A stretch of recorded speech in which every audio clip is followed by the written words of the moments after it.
An argument arose among them as to which one of them was the greatest. Sounds like a headline from CNN this week, doesn't it? You know, I preached on this passage many times. It's in all three Gospels, Matthew, Mark, and Luke. But I've never realized the context, at least in Luke's Gospel. Jesus had just said to his disciples in the prior conversation, "Let these words sink into your ears. The Son of Man is going to be betrayed into human hands." I don't think the disciples knew what they meant, or he meant, but here's what they intuited. Power vacuum. Not this kind. Power would be up for grabs. So the argument arose. Who's the greatest? Who's the best? Who's the smartest? Who's the leader? But Jesus, aware of their inner thoughts, aware of their humanity, said, he took a child and said, "The least among you shall be the greatest." I mean, did we have the most beautiful example of that in the children's moment? What Jesus does in that moment is that he undoes their notions of power. But they don't get it. So then John said, "You know, Jesus, we saw someone casting out demons in your name, and we tried to stop him because he does not follow along with us." Not follow Jesus. He does not follow along with us. And what does Jesus say to them? They probably expected a pat on the back. But instead he says, "Do not stop him, for whoever is not against you is for you." Whoever is not against you is for you. Wow. We might be able to hear that in our nation right now. He undoes their notions of identity, of loyalty, of club and of team, who's in and who's out. Apparently, preserving the power of his own group was not a priority for Jesus. If good were being done by others, their actions were to be affirmed. But still, they don't get it. So they go to the next village and they weren't well received. And they weren't well received because of racial and ethnic and geographic and religious issues. So once more they turn to Jesus, 3 times a charm, and say, "Jesus, do you want us to call down fire from heaven and shock and awe these people up?" Can't you picture it, that big puffed out chest? As if they could really, anyway, call down fire from heaven and consume people. But tell me you haven't been tempted to call down fire and consume people. But he rebuked them because he rejected their notions of violence, of revenge, and even their not-so-righteous anger. This is helpful advice, isn't it? The greatest are the least. Maybe we should rethink our notions of power. Whoever is not against you is for you. Maybe we need to rethink our identity and our loyalty. And no matter how good it might feel, don't call down fire from heaven on people that annoy you. Not easy advice in our times. But what might we learn? I looked at this in my own life. And I want to offer a few moments of honest reflection. I try every week to be authentic and genuine and as honest as possible in everything I say. Today, maybe I want to take that just one level deeper and open my heart to you, my beloved community. I admit I have watched far too much CNN this week, and I've had a range of emotions. But I found myself unexpectedly moved when watching President Obama presenting the Medal of Honor to retired Lieutenant Colonel Charles Kettles. How many of you saw that or read about it? I'll send the link. It's worth seeing. Kettles is now an 86-year-old veteran and was awarded this medal for his outstanding acts of bravery and courage during the Vietnam War, where he flew his Huey helicopter in not once but 3 times to retrieve those under intense gunfire, to retrieve the wounded, and also to get others out of that situation. According to Charles Kettle, this was simply in the line of duty. But according to others who watched him, this was a heroic act worthy of honor. Charles Kettle is one of those from the silent generation, and as he received his award and was inducted into the Hall of Heroes, he dedicated his medal to his teammates, those pilots who followed his leadership that day. And he said, "We got the 44 out. None of those names appear on the wall in Washington. There's nothing more important than that." His humility and self-effacement reminded me of the qualities that David Brooks described in his book, The Road to Character: duty, self-sacrifice, humility. You know, I have been outspoken against war my entire ministry, and I continue to believe that violence is rarely the answer to anything. And war is so morally complicated. But I can lift up Lieutenant Colonel Charles Kettles.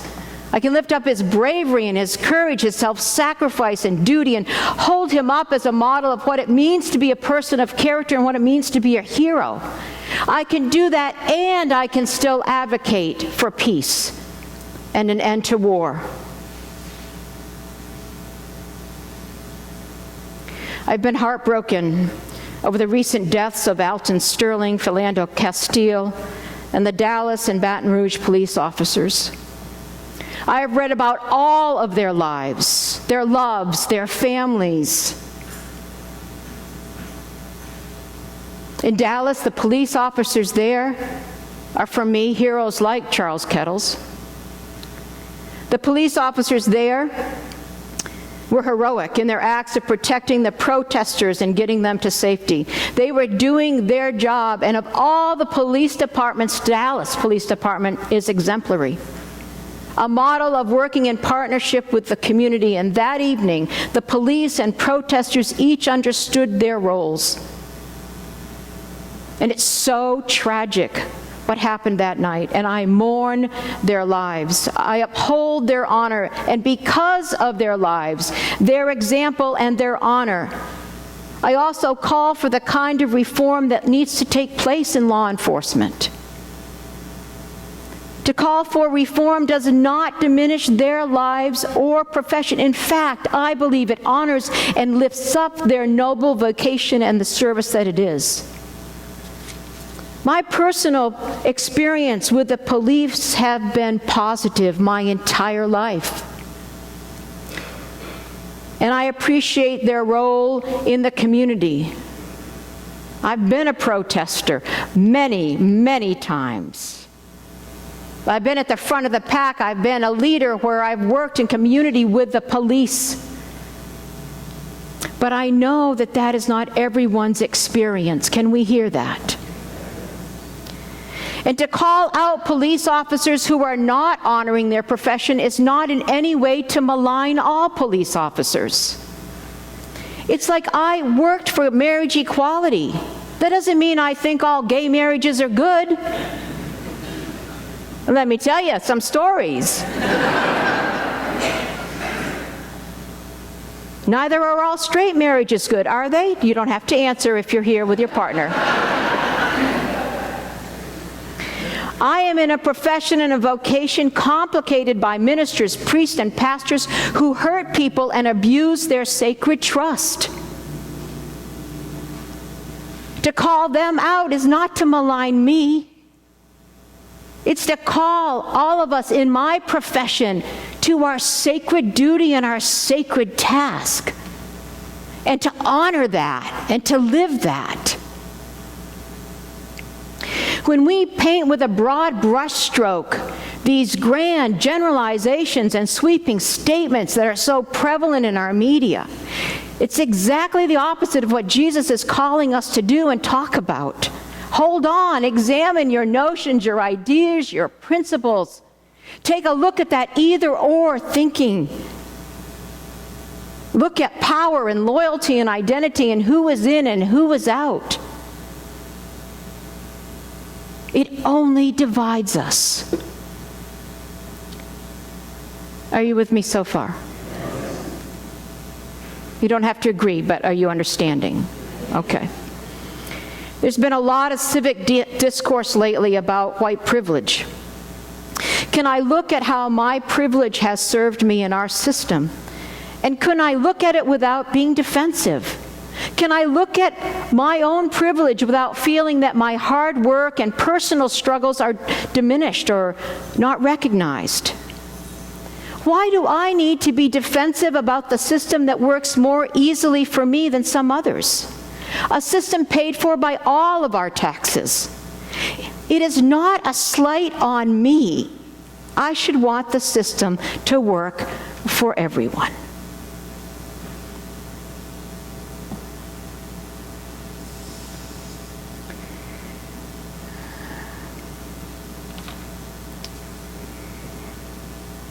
When I was in Spain, I was exposed to hepatitis A.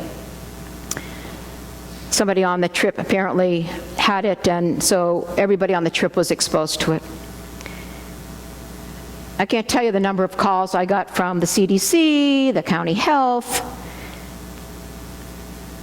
It was the middle of when Orlando was going on, and I was busy, and my phone kept ringing, and I kept putting it off. They wanted me to get a vaccine. But what it took me to make that happen. And English is my first language. I'm educated, I'm insured, I have a smartphone and a computer and support, and it was a nightmare to get it done. And I wondered, in that very tiny problem that I had, if I was someone other than who I am, would I have ever been able to get the vaccine?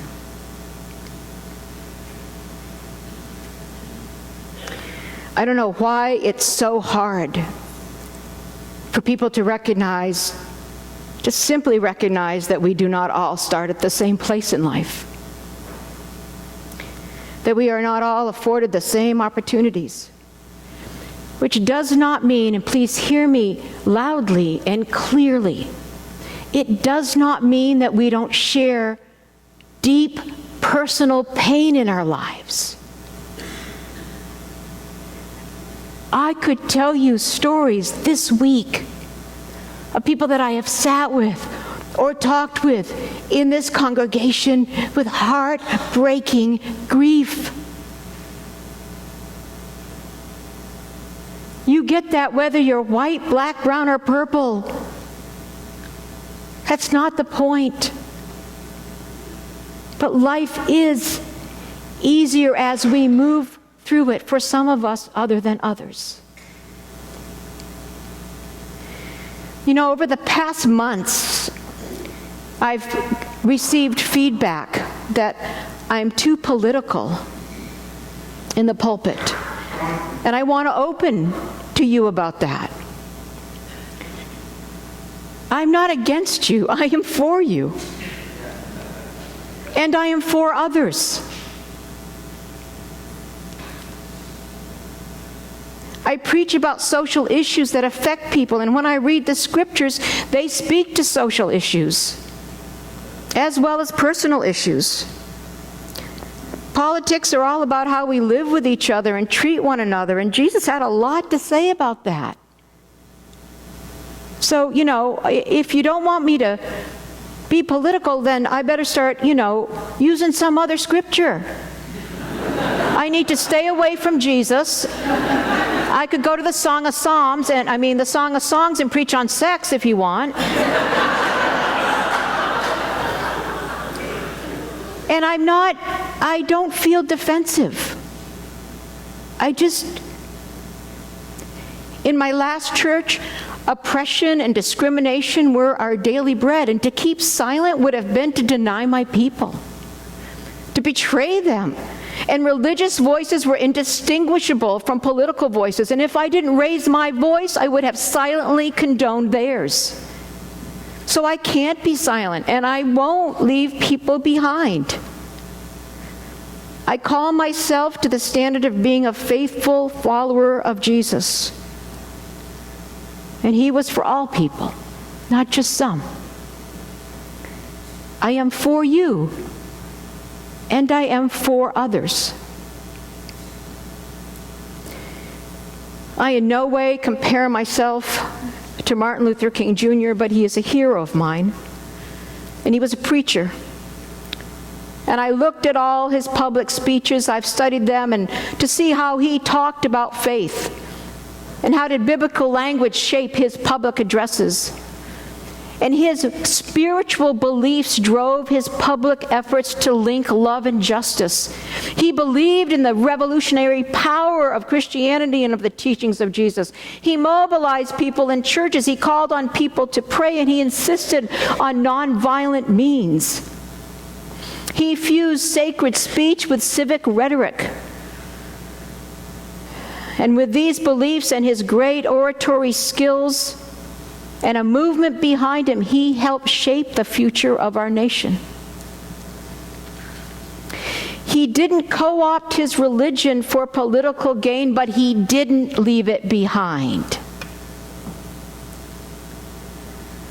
He didn't try to enshrine his religion into the legislative books, but the principles that informed his faith and the faith that informed his principles in his experience and his commitment to the teachings of Jesus, he talked about those. And he said in many speeches and sermons, our goal is not to defeat or humiliate our opponent, but win him in friendship and understanding. Wow, I need that help right now. God was in the struggle, but not solely on anyone's side, because God was not and is not segregated.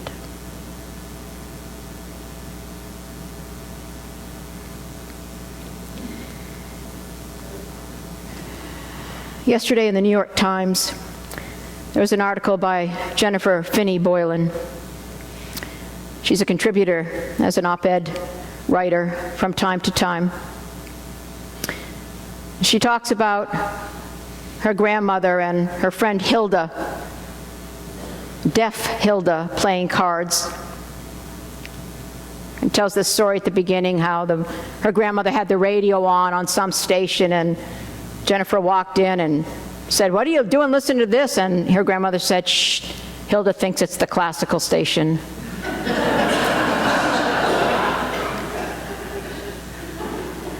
And then she goes on to say, "You know, I'm now becoming deaf myself." And then she said, "It wasn't that I didn't understand that Hilda suffered back when she was old and deaf and I was young and not. It's that whatever she suffered from was something I didn't need to be concerned with. It didn't occur to me that imagining the humanity of people other than myself was my responsibility. And yet the root cause of so much grief is our failure to do just that." Edmund Burke called this the moral imagination, the idea that our ethics should transcend our own personal experience and embrace the dignity of the human race. Beloved community, this is the essential message of the Christian story. From the Golden Rule to the Good Samaritan. That we transcend our personal experience with its own worth and its own value, but that we have eyes to see the different experiences of others, and that we work on behalf of others for what we may so easily have. So I don't know about you, but I need this advice from Jesus. And I don't want to be as slow-witted as the disciples.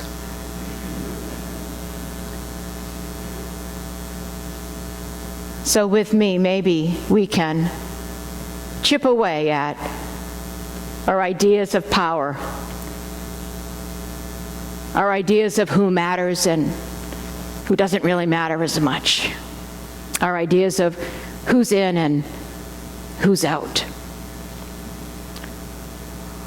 our ideas of who's against us and who's for us.